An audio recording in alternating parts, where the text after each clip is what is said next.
Allan Pinkerton and the Shadows of Greycliff House. Chapter 1, The Arrival at Greycliff House.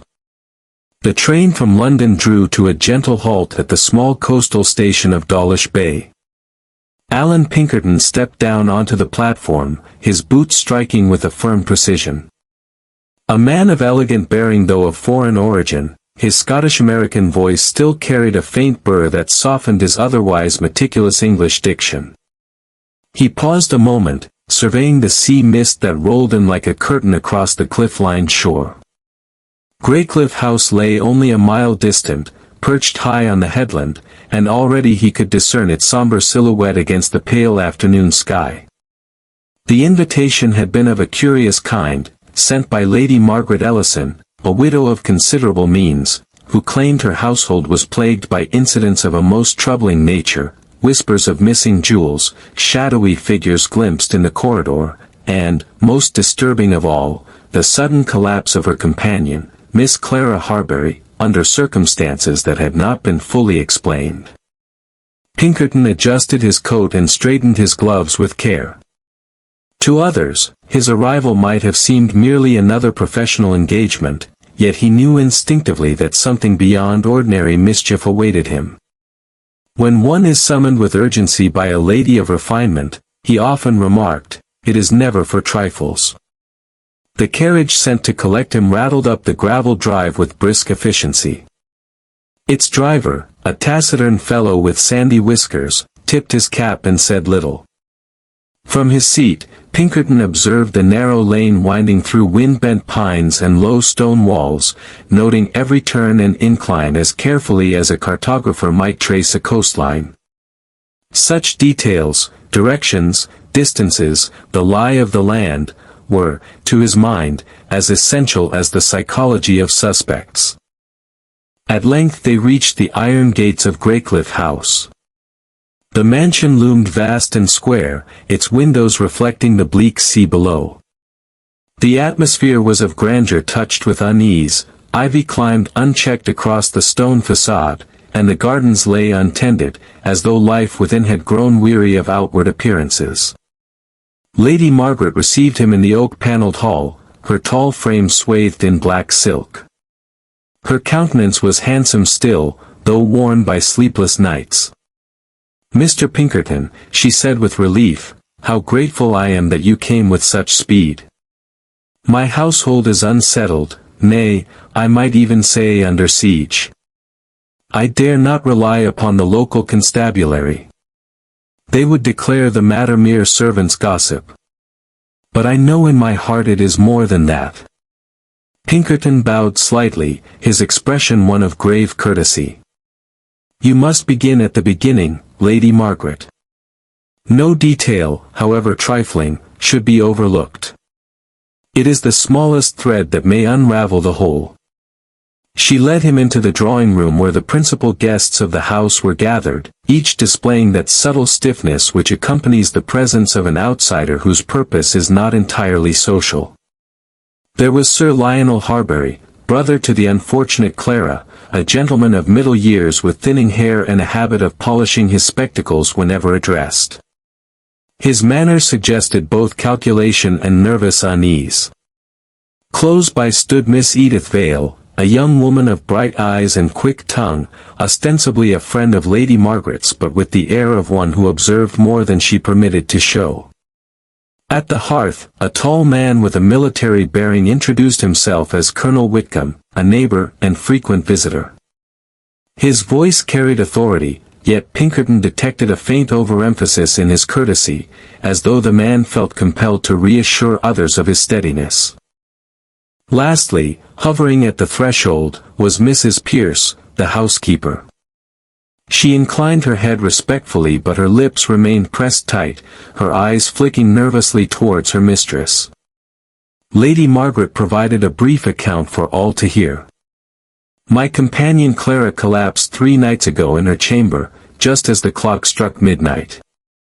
She lingered insensible until dawn and has not spoken since. The physician is at a loss.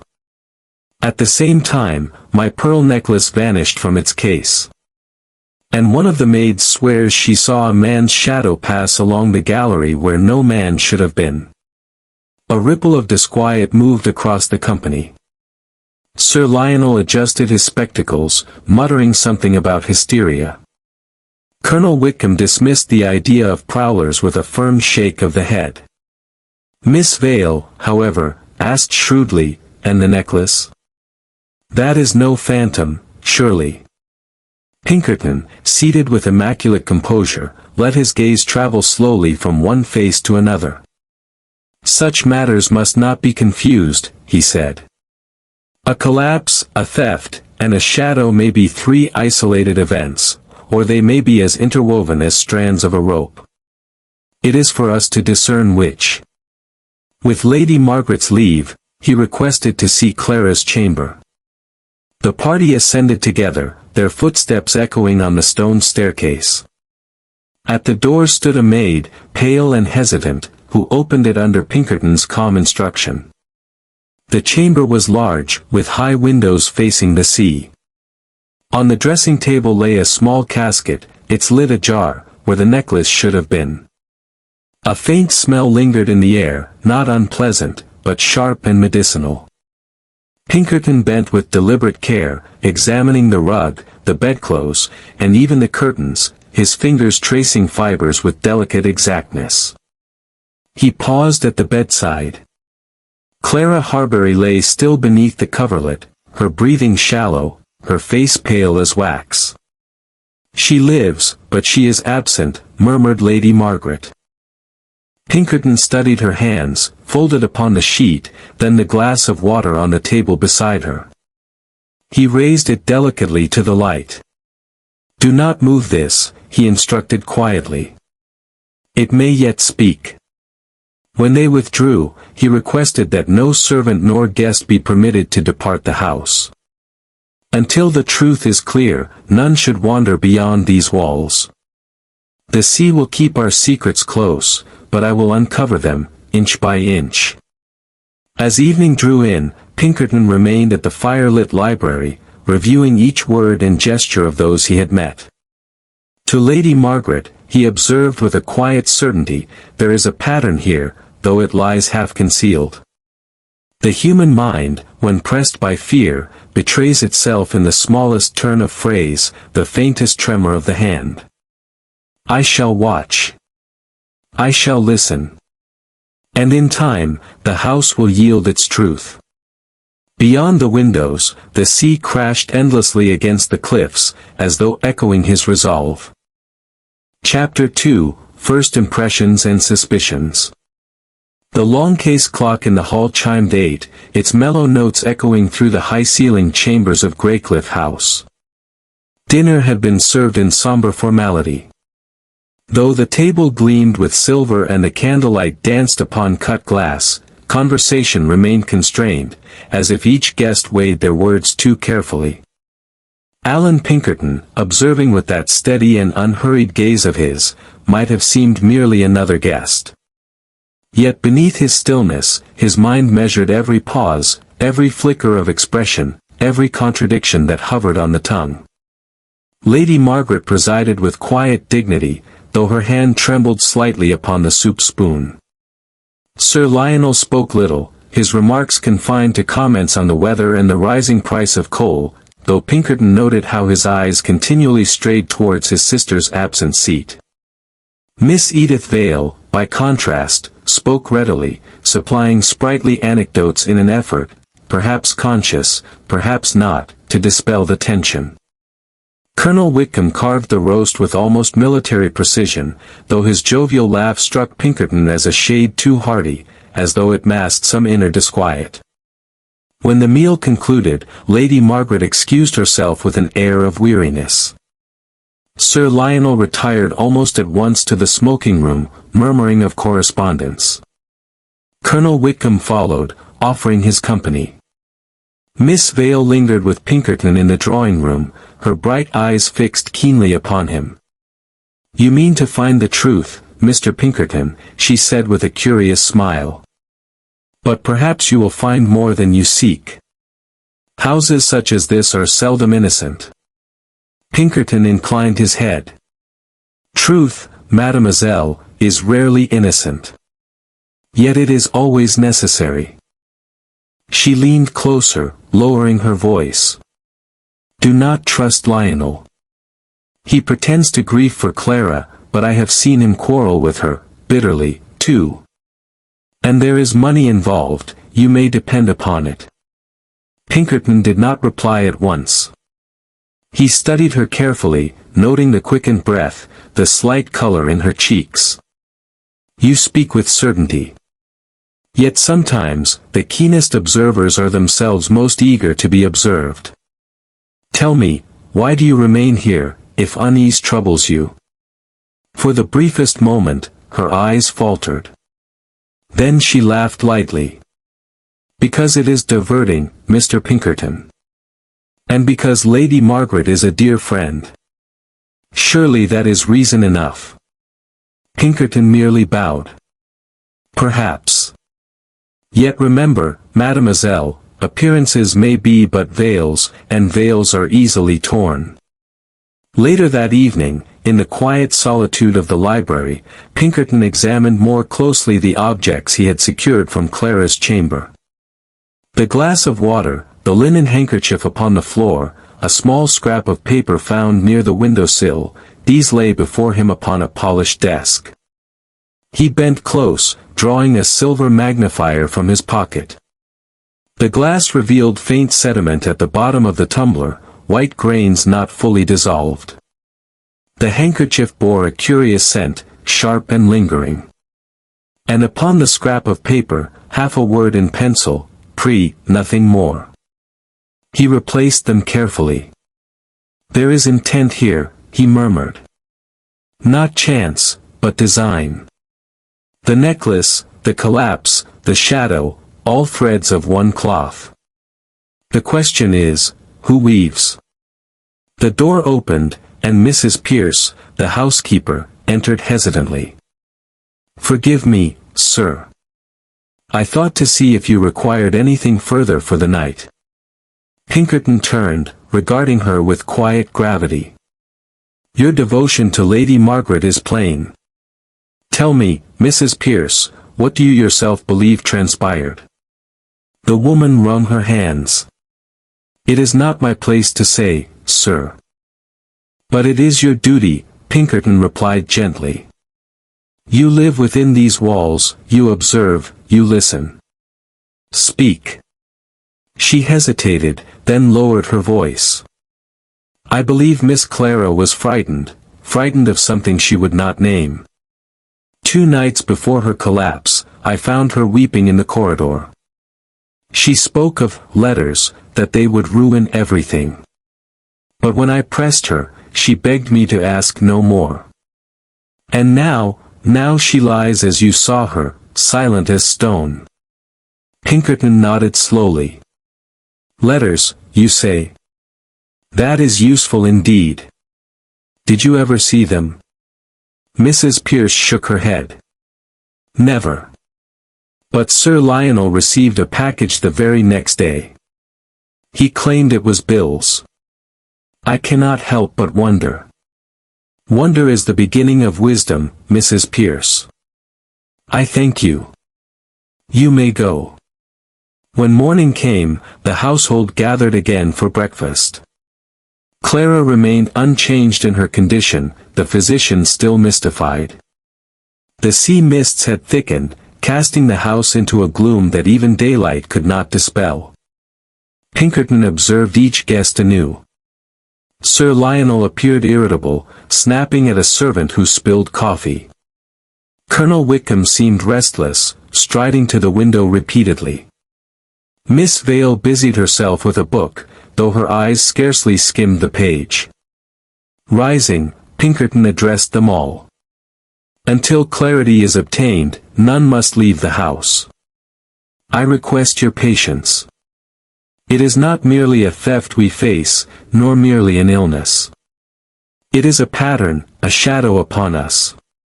And shadows, once traced, lead to the substance itself. Sir Lionel bristled. Really, sir, you presume much. Are we to be treated as prisoners in my sister's misfortune? Pinkerton's gaze fixed upon him, calm yet piercing. Not prisoners, Sir Lionel, witnesses. And witnesses must remain until the truth is spoken. For the truth will come, whether by confession or by the silent testimony of circumstance.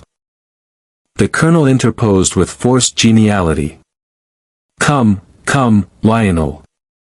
Let us endure a little inconvenience for Lady Margaret's sake. The gentleman is right, something odd is afoot. Pinkerton inclined his head slightly, as if acknowledging the colonel's performance. But in his mind he noted the readiness with which Whitcombe sought to placate, to appear reasonable. Such eagerness might itself conceal Unia, but it is your duty, Pinkerton replied gently. You live within these walls, you observe, you listen. Speak. She hesitated, then lowered her voice. I believe Miss Clara was frightened of something she would not name. 2 nights before her collapse, I found her weeping in the corridor. She spoke of letters, that they would ruin everything. But when I pressed her, she begged me to ask no more.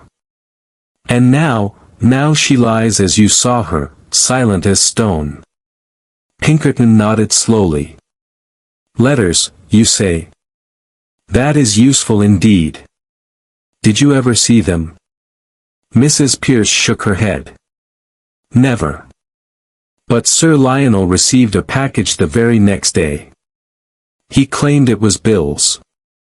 I cannot help but wonder. Wonder is the beginning of wisdom, Mrs. Pierce. I thank you. You may go. When morning came, the household gathered again for breakfast. Clara remained unchanged in her condition, the physician still mystified. The sea mists had thickened, casting the house into a gloom that even daylight could not dispel. Pinkerton observed each guest anew. Sir Lionel appeared irritable, snapping at a servant who spilled coffee. Colonel Whitcombe seemed restless, striding to the window repeatedly. Miss Vale busied herself with a book, though her eyes scarcely skimmed the page. Rising, Pinkerton addressed them all. Until clarity is obtained, none must leave the house. I request your patience. It is not merely a theft we face, nor merely an illness. It is a pattern, a shadow upon us. And shadows, once traced, lead to the substance itself. Sir Lionel bristled. Really, sir, you presume much. Are we to be treated as prisoners in my sister's misfortune? S.E. That afternoon, Pinkerton explored the gallery where the shadow had been seen. He moved with careful step, tracing the narrow passage between portraits darkened by age. He measured the distance from each door, noting the creak of floorboards, the draught from a high window imperfectly sealed. Upon one sill he discovered a faint smear, as though from gloved fingers. At that moment Miss Vale appeared, startling slightly as she saw him. I was merely walking, she said. Pinkerton gestured to the smear. And do you also examine windows, mademoiselle? Her laugh rang lightly. Only when I fear the glass may break. Surely you do not suspect me? Suspect? Pinkerton's voice was mild. No. But observe? Always. Her eyes flashed, whether with mischief or defiance he could not tell. She turned swiftly and was gone, her footsteps retreating down the stair. That evening, as the lamps were lit and the sea roared unseen in the dark, Pinkerton retired once more to the library. He spread before him the faint clues he had gathered, the grainy residue, the scented handkerchief, the cryptic half-word, the smear upon the window. Each was small, almost trivial in itself. Yet together they whispered of intention, of hands unseen weaving a design of malice. In the silence, he murmured to himself, one among them fears discovery. One among them lies with every breath. But which? And why? His gaze fell upon the clock. The hour was late. Tomorrow, he resolved, he would press further, into letters, into quarrels, into every shadowy corner of Greycliff House. For already the pattern stirred in his mind, faint but undeniable, and Allan Pinkerton knew well, patience would unravel the tightest knot. Chapter 3, The Gathering Storm. The following day dawned grey and unwelcoming. Rain lashed the windows of Greycliff House, driven hard by a wind that wailed about the chimneys like a living voice. Within, the household seemed to mirror the storm's unrest. The servants moved quietly, their faces drawn, and in the drawing-room a fire crackled, though it did little to dispel the chill that clung to the air. Allan Pinkerton took breakfast in silence, his eyes moving steadily between the assembled guests. Sir Lionel was pale and irritable, stabbing at his eggs with unnecessary vigor. Colonel Whitcombe spoke of the weather, yet his words fell flat, as though even he could not muster cheer. Miss Vale toyed with her toast, thoughtful and subdued, a marked change from her usual liveliness. Lady Margaret did not appear at all, pleading fatigue. Pinkerton noted each alteration of mood. Storms within reflect storms without, he thought. And often, they break together. When the meal concluded, he rose and requested to see Sir Lionel in private. They repaired to the smoking room, where a lamp burned though it was not yet noon. The smell of tobacco lingered in the air, heavy and sweet. Sir Lionel, Pinkerton began with measured calm, I must speak plainly. There is mention of letters that Miss Clara feared would bring ruin. Were you aware of such? Lionel stiffened, his hand moving at once to his spectacles. Letters? Nonsense. My sister was prone to fancies. She read too many novels. Pinkerton's gaze did not waver. And the package you received on the day before her collapse? The man's color rose. Business papers. Nothing more. Business is often a convenient cloak, Sir Lionel. Cloaks conceal much, but not forever. I advise candor, for candor saves trouble. Lionel's lips thinned, yet he said no more. Pinkerton noted the trembling of his hand as he reached for the ashtray. It was not the tremor of age, but of nerves. By mid-afternoon, the storm had reached its height. Rain swept the gardens into rivulets, and the sea below roared with fury. The house seemed almost besieged by the elements, its lamps glowing dimly as though against encroaching darkness. It was then that a scream rang through the corridors. Servants rushed hither and thither, their voices raised in alarm. Pinkerton, moving with purposeful stride, ascended the staircase to the east wing. There, outside a small parlor, stood Miss Vale, white-faced and trembling. What has occurred? He demanded. She pointed with shaking hand. There, by the hearth, I found it. A knife. Within the parlor, the fire burned low. On the carpet, gleaming faintly, lay a kitchen knife, its blade stained with something dark. Pinkerton bent at once, examining the object without touching it. The stain was brown, not red, and on closer inspection proved to be not blood, but ink. A small bottle of it lay toppled on the table nearby. A curious arrangement, he murmured. Too deliberate to be accident. A knife and ink, symbols, perhaps, meant to suggest violence, but not yet done. Miss Vale clutched at the doorway. It was placed there to frighten me, I know it. Someone wishes me harm. Pinkerton studied her pale features, her wide eyes. Was her fear genuine, or was it displayed too openly? He inclined his head. Fear is often the twin of guilt, mademoiselle. One must take care not to confuse them. Her lips parted as if to protest, but she said nothing further. By evening, unease had deepened to dread.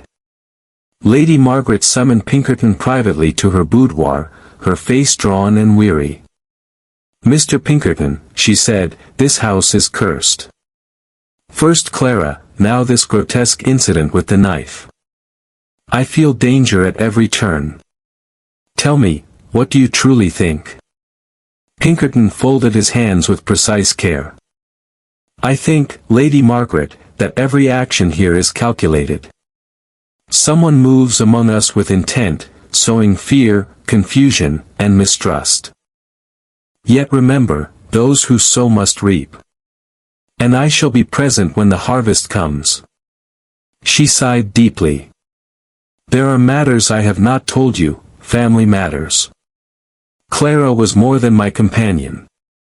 She was kin to me, though distantly. There are those who might gain if harm befell her, or myself. Kinship often brings both loyalty and rivalry," Pinkerton observed softly.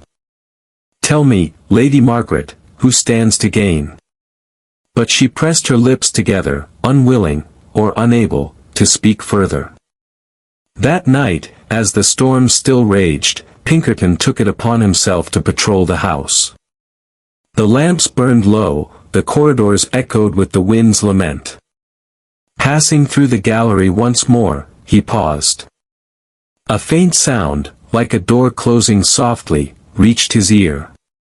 He advanced, silent as shadow. At the far end, a figure moved swiftly, disappearing through a narrow panel he had not before observed.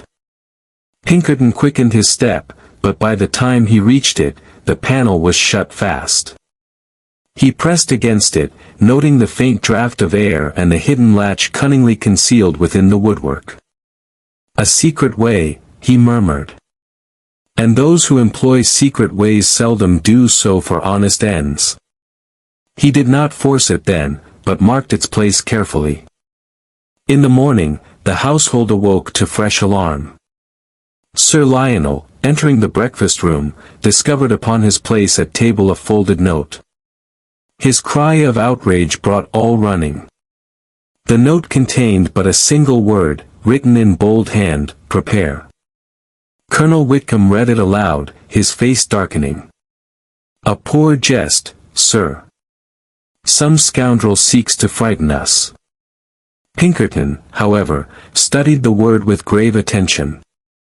"Prepare," he repeated. "The same syllable as on the scrap found in Clara's chamber. This is no jest.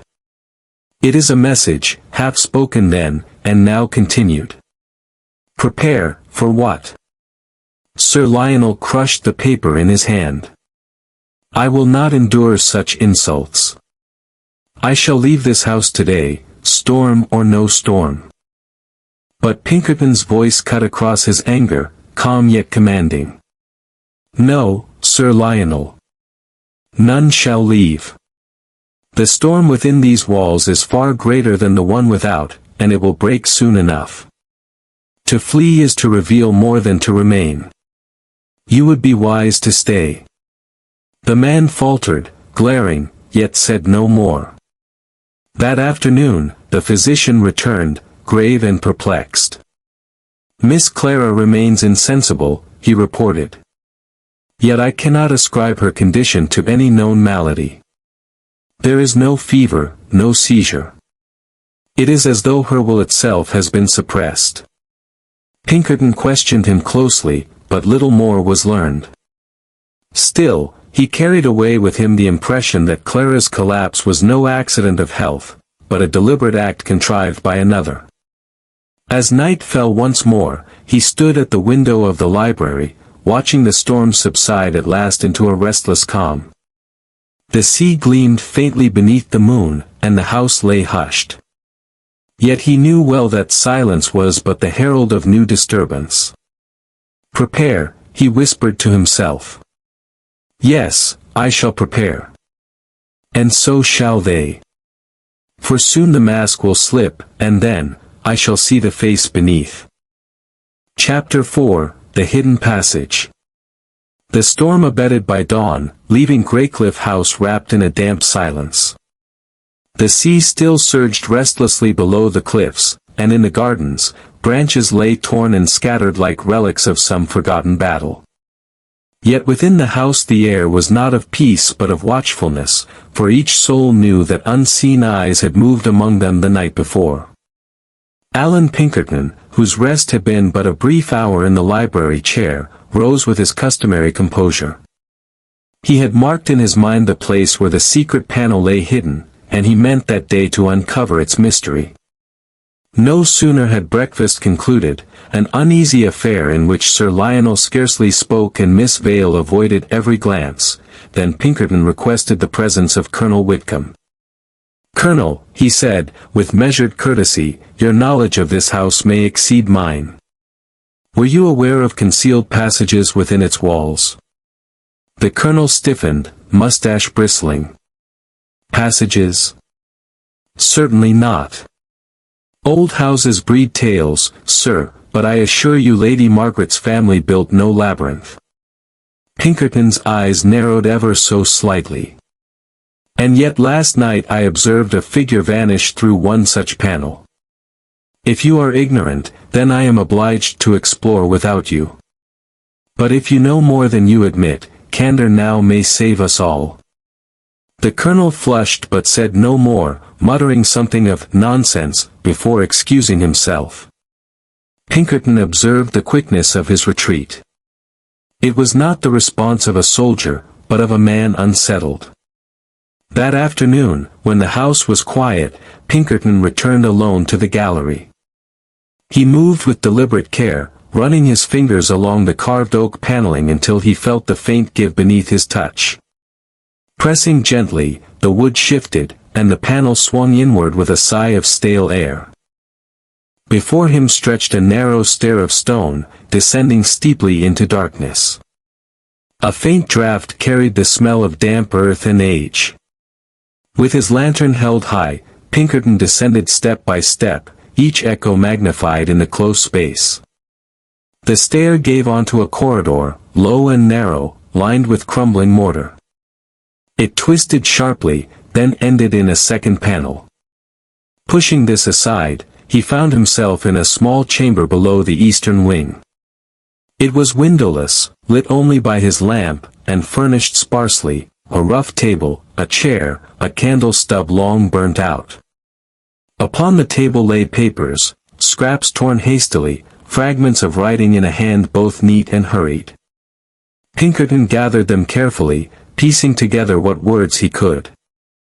"If she speaks, danger, prepare, jewels." The rest was too torn to decipher. But the word prepare struck him like an echo of the note left for Sir Lionel. He replaced the scraps and examined the chamber further. In the corner lay a small trunk, locked but not fastened to the floor. The lock bore scratches, as though opened and shut in haste. Pinkerton refrained from forcing it, content to know that secrets lay within. To force too soon was to reveal one's hand. As he prepared to leave, a sound reached his ear, a faint footstep above. Someone was in the gallery, waiting. He extinguished his lantern and moved silently back up the stair. Pushing the panel with utmost care, he peered into the corridor beyond. There, not 2 yards distant, stood Miss Vale. She started violently as the panel opened, color draining from her face. "Mr. Pinkerton," she exclaimed. You frightened me. I was searching for you. Lady Margaret requests your presence." Pinkerton studied her steadily. "Searching, mademoiselle? Or following?" Few ladies find themselves in deserted galleries without purpose. Her hands fluttered nervously. I wandered. The house is strange to me."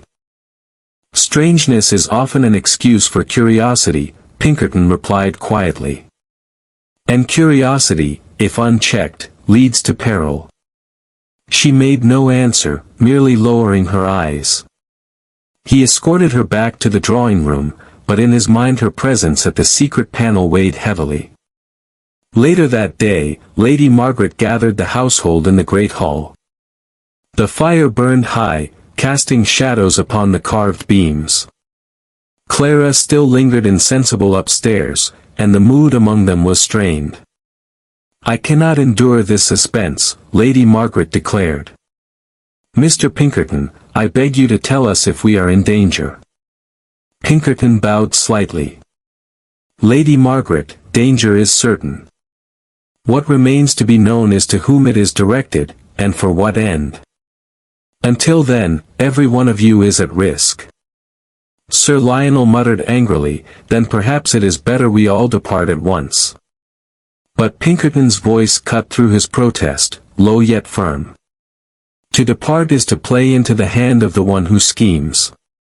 For departure invites pursuit, and pursuit is the hunter's desire.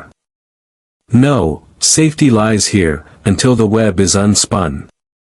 Colonel Whitcombe stamped his foot impatiently.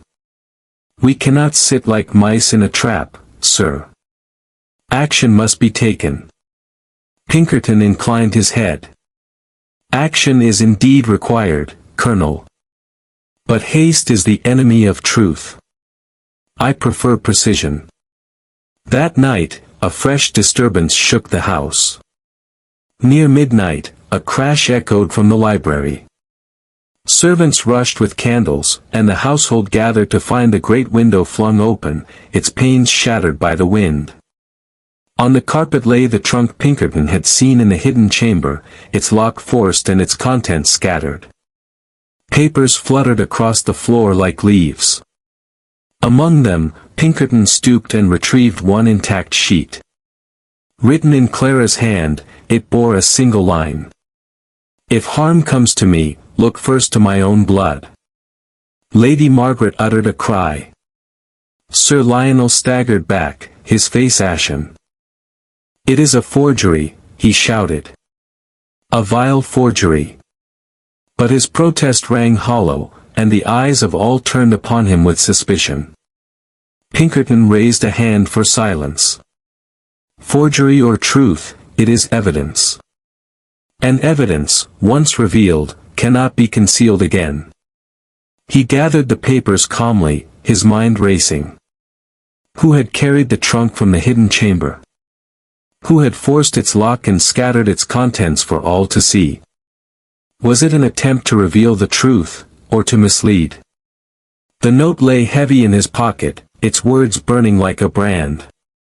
"Look first to my own blood." Long after the others had retired, Pinkerton sat alone by the dying embers of the library fire. He turned the paper in his hands, his face serene yet thoughtful. He saw clearly that the storm which had battered Greycliff House was but a mirror of the storm within, secrets colliding, truths breaking forth. And in his heart he knew, the climax drew nearer. For the hand that moved in darkness had shown itself at last, though only in shadow. Soon, very soon, the shadow would take form. Chapter 5, The Second Shock. The morning after the discovery of the trunk dawned bright and deceptive. Sunshine glimmered upon the sea, its waves rolling with innocent splendor, and the lawns of Greycliff House shone with rain-washed freshness. Yet within the walls of the mansion, no such brightness could dispel the dread that had settled upon its inhabitants. At breakfast, the air was tense, brittle as glass. Sir Lionel scarcely touched his food, his eyes darting suspiciously towards every face. Miss Vale spoke not at all, her usual vivacity extinguished.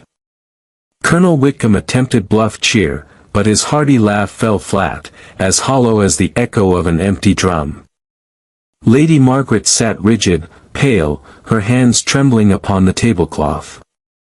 Pinkerton observed all this with his characteristic stillness. He broke his silence only once, remarking, "It is curious how a house may echo the heart within it.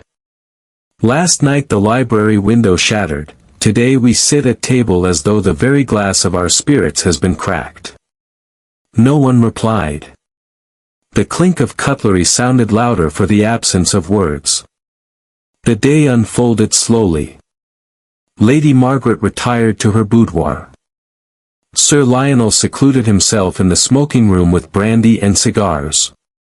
Miss Vale wandered the gardens aimlessly, her figure visible now and then between the hedges.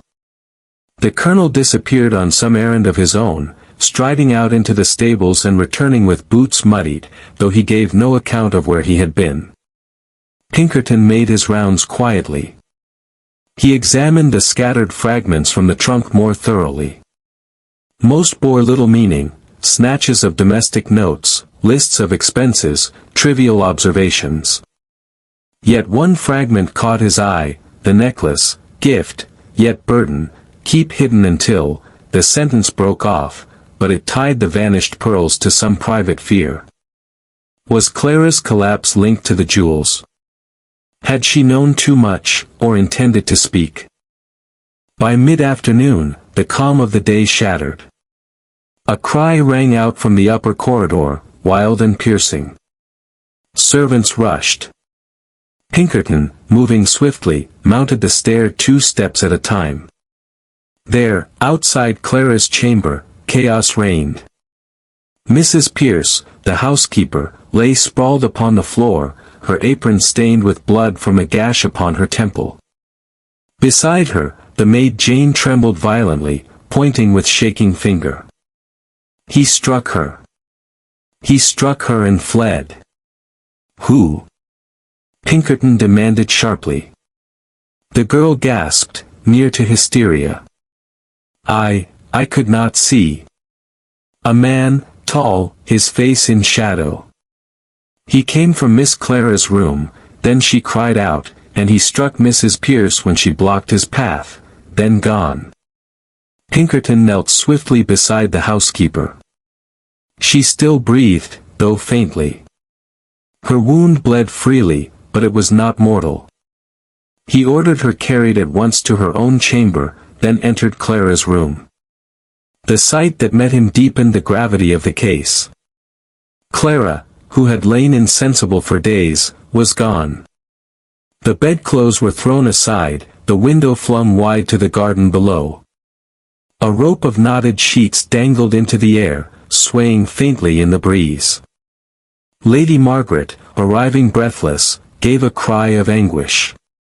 She is taken. My poor Clara. Pinkerton raised a hand for calm. Not taken, Lady Margaret, removed. And removal suggests both purpose and peril. Yet see, the rope descends not far. It is not the work of an enemy stealing in, but of one within, lowering her into waiting hands. They descended to the garden. There, upon the grass below the window, prints were visible, 2 sets, one smaller, one larger. Pinkerton examined them closely, noting the depth, the angle, the stride. One bore the weight, the other assisted, he murmured. And both departed together, towards the yew hedge. They followed the trail until it was lost upon the gravel path. Beyond, no sign remained. By evening, Clara had not been found. The household was in uproar.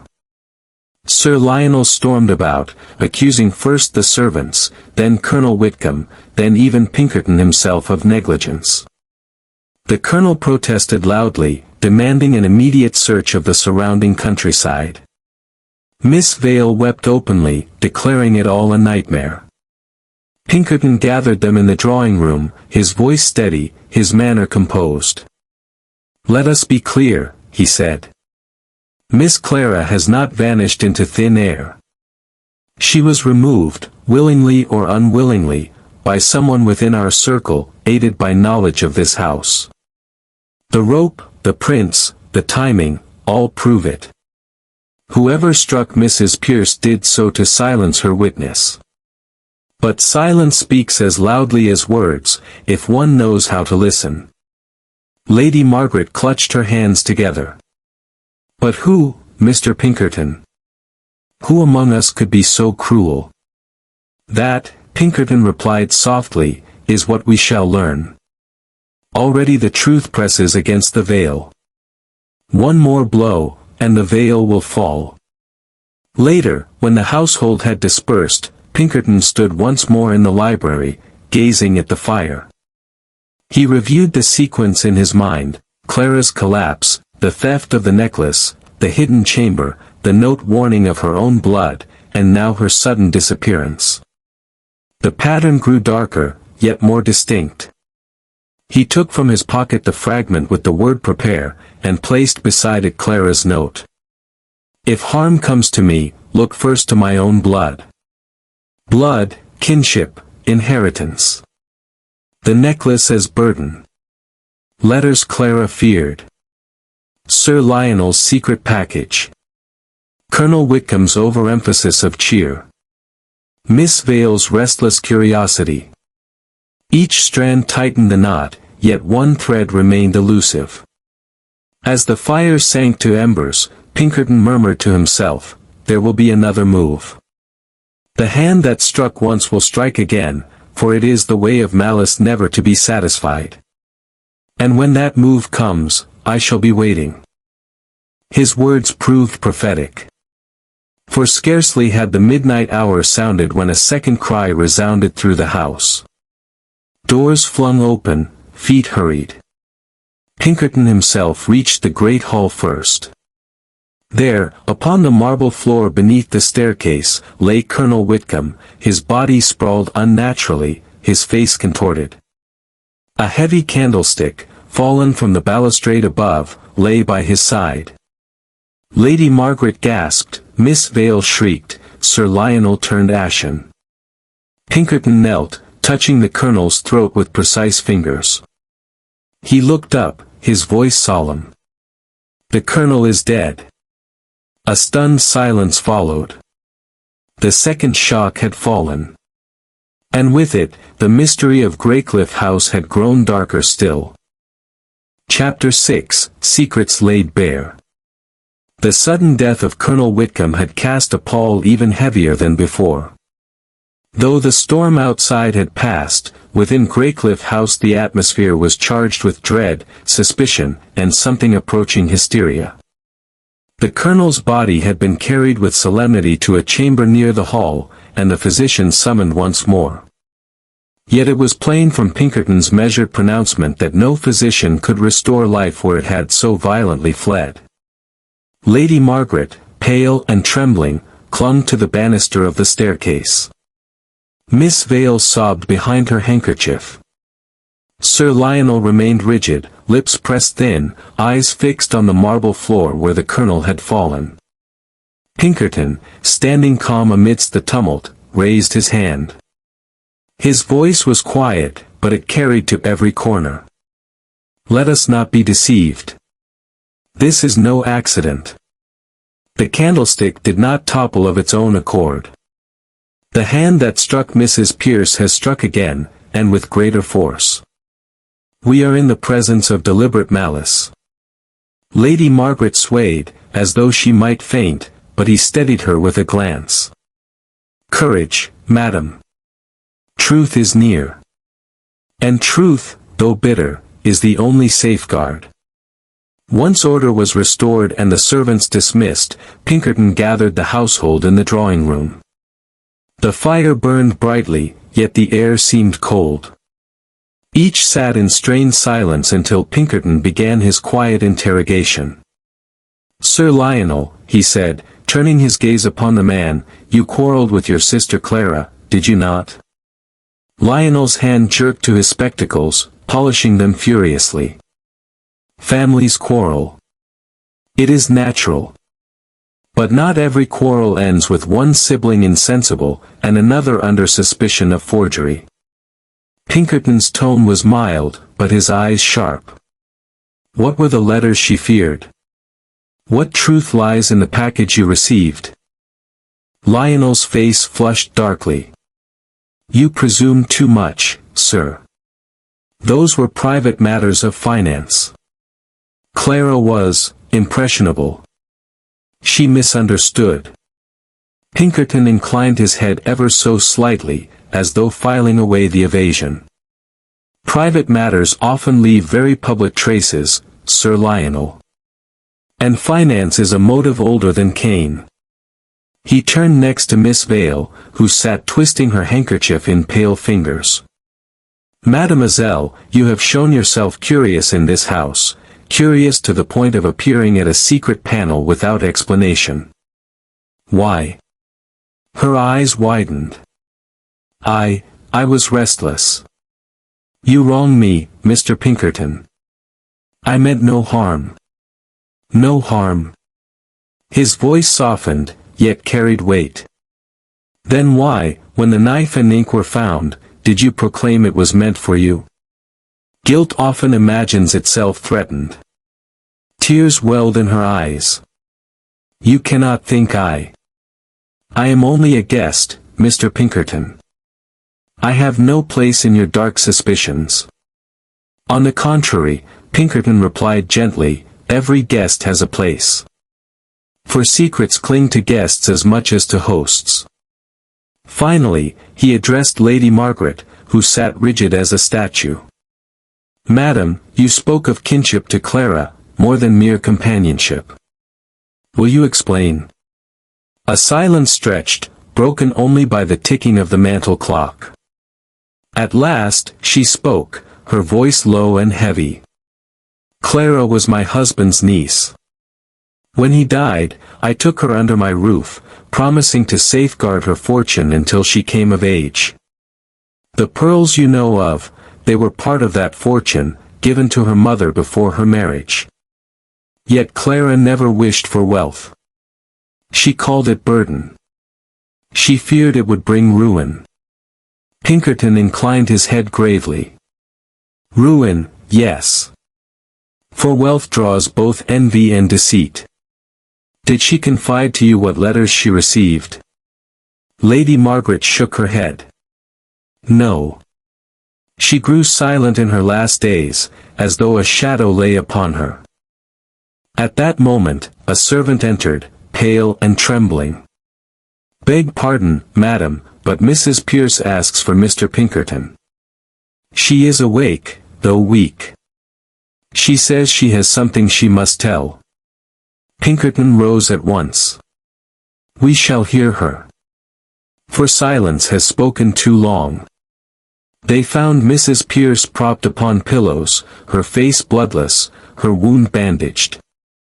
Yet her eyes were clear, burning with urgency. She beckoned Pinkerton close. I saw him, she whispered hoarsely. I saw who struck me. A hush fell. Lady Margaret clutched at her rosary, Sir Lionel stiffened, Miss Vale leaned forward breathless. Who? Pinkerton asked quietly. The woman's gaze darted from one to another, fear flickering in her eyes. At last, her lips formed the words, Sir Lionel. A collective gasp arose. Sir Lionel sprang to his feet, furious. Lies. Malicious lies. She is half delirious. Pinkerton raised a hand. Calm yourself, sir. Denial proves nothing, nor does accusation. Truth must be tested, not shouted. He turned to Mrs. Pierce. Are you certain? Her voice wavered. I cannot swear, his face was shadowed. But his height, his gait, I know it. I know it as I know my own master's. Pinkerton studied her closely. Certainty must be weighed. But even doubt can be a clue, if it leans in one direction. When they returned to the drawing room, the atmosphere was poisonous with suspicion. Sir Lionel paced like a caged beast, muttering imprecations. Miss Vale wept openly. Lady Margaret sat in stony silence, her hands clasped tightly together. Pinkerton remained composed, his gaze fixed upon the fire. We now have accusation. But accusation is not proof. We have deceit, but not yet truth. Still, the circle narrows. And I tell you this, the murderer grows desperate. For each act of violence is not triumph, but fear, fear of exposure. And fear drives men and women alike to folly. His words sank into the silence like stones dropped into a deep well. That night, Pinkerton once again patrolled the corridors alone. The house lay hushed, yet tense, like a stage awaiting its final act. Passing the gallery, he paused before the secret panel. It stood slightly ajar. He pushed it open and descended once more into the hidden passage. This time, the trunk was gone, and the chamber stripped bare. Only dust remained, and the faint impression of boot prints upon the floor. Whoever used this place had abandoned it at last, clearing away what evidence might remain. Pinkerton's eyes gleamed in the lamplight. So. The spider quits the web. That means the fly is near. He returned above, closing the panel firmly behind him. The net was tightening, the suspects cornered, the truth pressing forward. Soon, he knew, there would be no more shadows, only revelation. Chapter 7, The Trap is Set. The following day broke clear, with a pale sun gleaming upon the cliffs. To the eye, it was a morning of peace, but within Greycliff House peace had no foothold. The colonel lay dead, Clara gone, suspicion gnawed at every corner, and each soul moved with the heaviness of dread. Allan Pinkerton, serene as ever, sat alone in the library at dawn, reviewing the fragments of evidence spread before him, Clara's note warning of her own blood, the scrap with prepare, the residue in the glass, the stolen necklace, the shadow in the gallery, the abandoned chamber. Each piece alone was small, but together they whispered of a design most cunning. Malice hides itself not in darkness, but in plain sight, he murmured. One word, one gesture, reveals the whole, if only one has the patience to watch. At 8, he summoned the household to the morning room. They arrived reluctantly, each with their own countenance of fear or defiance. Sir Lionel appeared disheveled, his face haggard, eyes bloodshot from sleepless hours. Lady Margaret carried herself with stiff dignity, though her lips trembled. Miss Vale, pale and restless, looked about as though expecting accusation to fall upon her at any instant. Pinkerton greeted them with grave courtesy. "My friends," he began, "the time has come for clarity. Murder walks among us, and with each day it grows bolder. But the hand that strikes has also betrayed itself. Before another night falls, we shall have the truth." A stir passed among them, Sir Lionel giving a sharp laugh. "Bold words, sir, but where is your proof?" "Proof is a plant that grows slowly," Pinkerton replied. "Yet when it blossoms, none can deny its fruit. But until it blooms, one must test the soil." Throughout the morning, Pinkerton moved about the house with deliberate design. He visited Clara's room, still disordered from her disappearance, and lingered long by the open window. He examined the rope of sheets again, tracing each knot with meticulous touch. Then he turned to the writing desk, pulling open its drawers with care. There, beneath a sheaf of papers, he found a small vial, its contents pale and crystalline. He raised it to the light, his eyes narrowing. "So. We come nearer." He replaced it silently and locked the drawer, pocketing the key. At luncheon, Pinkerton took his place quietly at the head of the table, as though by silent assumption. The household looked to him now, resentful perhaps, but resigned. It was plain to all that authority had slipped from their hands into his. During the meal, he watched each closely, drawing them into conversation. To Lady Margaret, he asked of Clara's childhood, to Sir Lionel, of his business affairs, to Miss Vale, of her friendship with Clara. Each answered with words, but their eyes told more than their tongues. Lady Margaret's gaze softened when she spoke of the girl, betraying genuine care. Miss Vale grew evasive when questioned, her fingers tightening upon her glass. Sir Lionel grew brusque, biting, as though every inquiry struck a nerve. Words may lie, Pinkerton thought, but hands and eyes seldom do. That afternoon, he made his preparations. He requested Lady Margaret to gather all in the great hall by 9 that evening. By then, he told her quietly, we shall have our answer. One among us cannot resist the bait I shall set. She regarded him with wide eyes. And if you are wrong?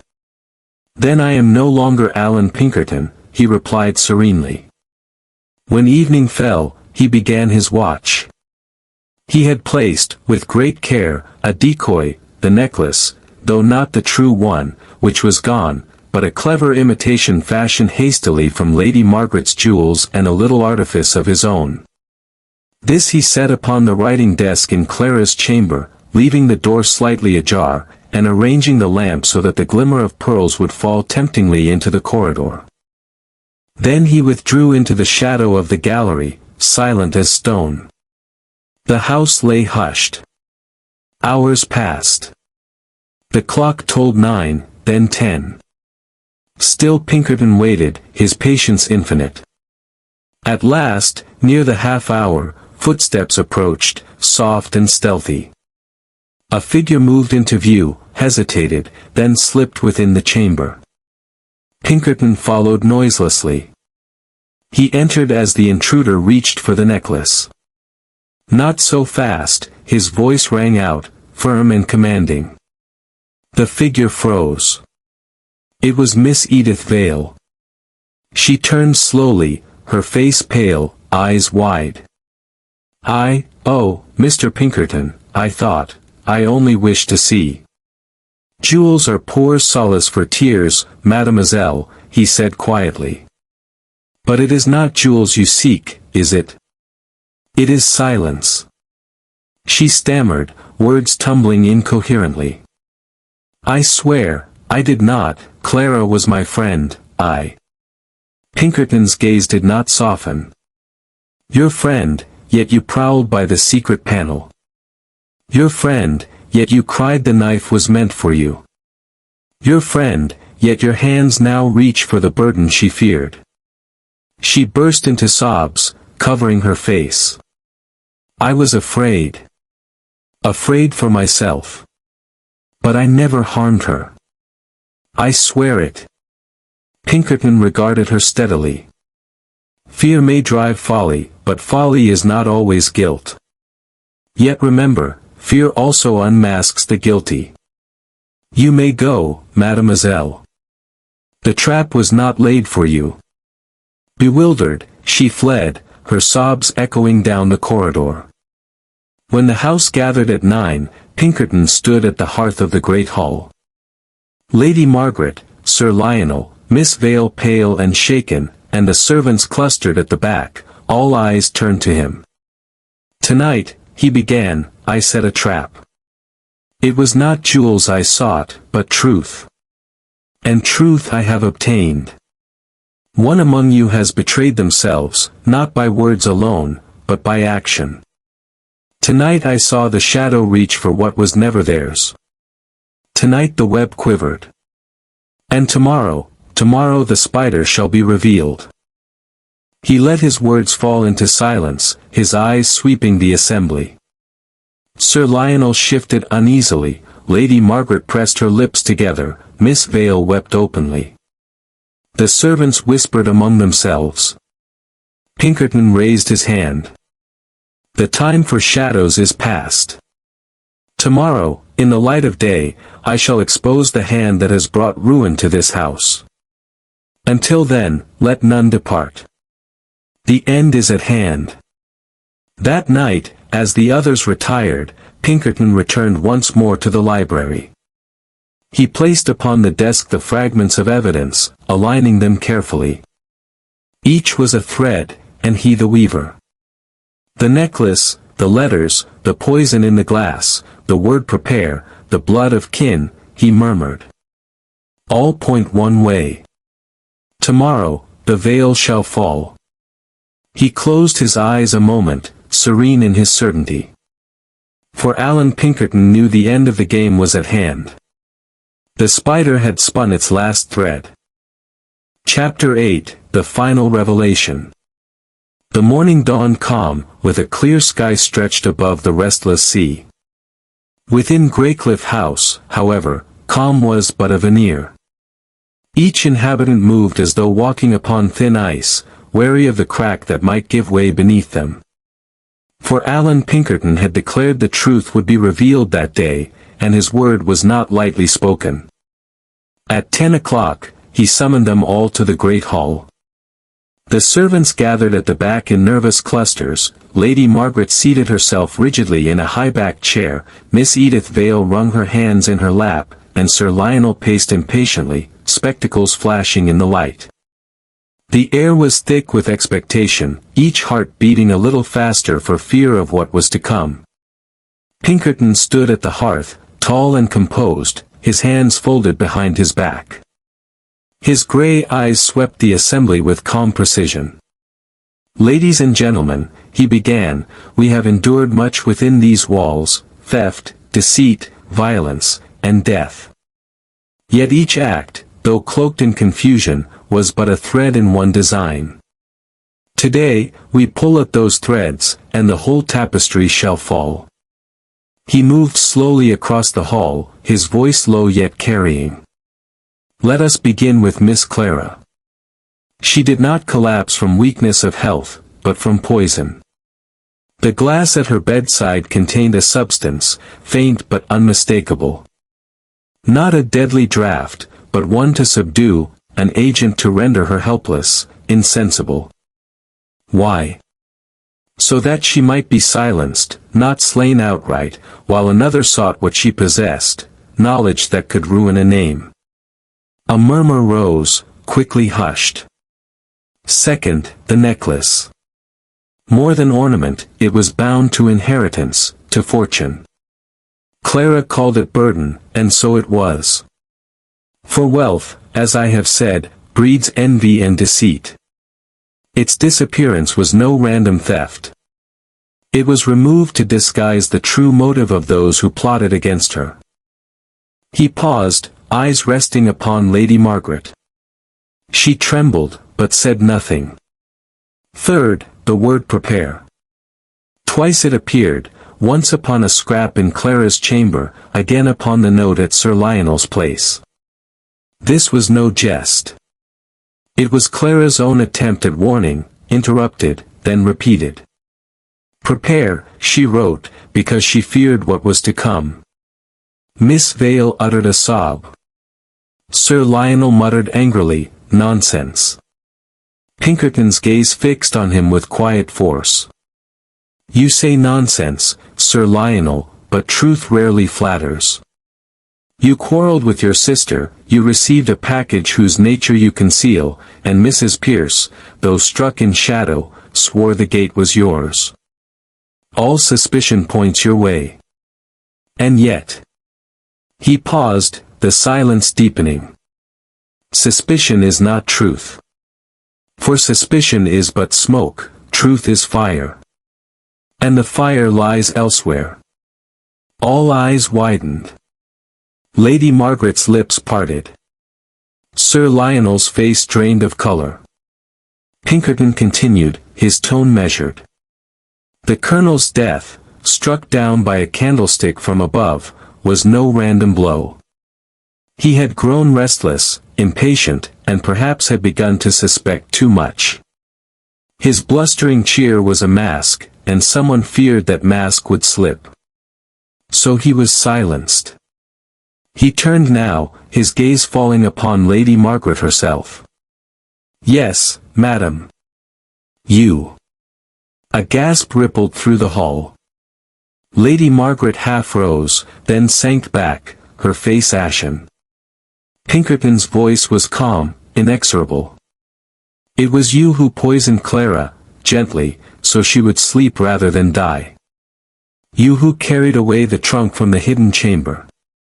You who forged her note to cast suspicion on her own blood. And you who struck the Colonel when he pressed too close."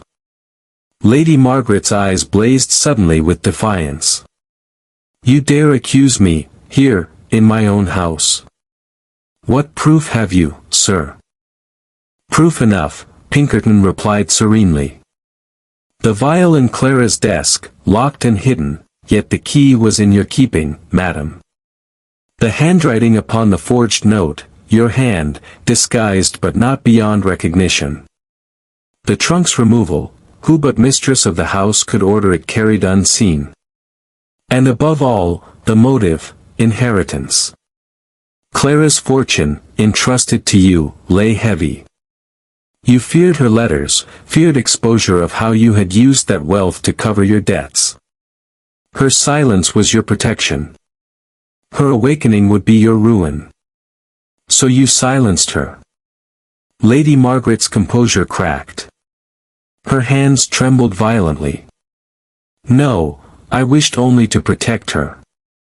Clara was weak, impressionable. She would have destroyed herself with foolish trust, letters, promises. I meant to shield her. Yes, I gave her the draft, but gently, mercifully. And when the colonel mocked me, when he threatened to speak, I struck in desperation. Her words rang through the hall, confession torn from pride. Pinkerton bowed his head gravely. Mercy does not strike with candlesticks, madam. Nor does it forge letters to mislead. You sought not to protect Clara, but yourself. And truth, once stifled, will always break free. A silence followed, broken only by Miss Vale's sobbing. Sir Lionel sat stunned, as though a weight had crushed him. At the back, servants crossed themselves. At length, Lady Margaret rose to her full height, her face pale but her voice steady. You have spoken truth, Mr. Pinkerton. I do not deny it. I acted in fear, in folly, in desperation. But know this, had you not come, I would have succeeded. The world would have believed Clara frail, the colonel reckless, and I, innocent. Pinkerton inclined his head. Perhaps. But truth, madam, has a way of summoning its own champion. In this case, I was that instrument. She bowed her head, then turned and walked slowly from the hall, flanked by servants, to await her fate. When the household dispersed, Pinkerton remained by the fire, his manner as composed as when he had begun. Miss Vale approached timidly. Mr. Pinkerton, how did you know? I myself believed Sir Lionel guilty. He smiled faintly. That was intended. Lady Margaret's genius lay in directing suspicion upon him. But the smallest things betray the mind. Her trembling hand at breakfast, her eagerness to call the house cursed, her knowledge of matters she pretended to learn only from me. Above all, the psychology of guilt, she sought to control the narrative. Guilt always seeks to lead. Innocence waits to follow. Miss Vale whispered, and Clara? She will recover, Pinkerton said quietly. The draft was not fatal. Her awakening will be slow, but certain. Truth, like life, returns in its own time. That evening, Pinkerton walked alone upon the cliffs, the sea roaring beneath him. He breathed deeply of the salt air, his thoughts serene. Another web unspun, another mask removed. Yet he knew well that wherever men and women gathered, secrets would gather too, and truth would ever need its champion. With calm precision, he turned back towards Greycliff House, its windows glowing faintly in the twilight. The storm had passed, yet the memory of it lingered, proof that shadows, once dispelled, may still haunt. But for Allan Pinkerton, the case was closed.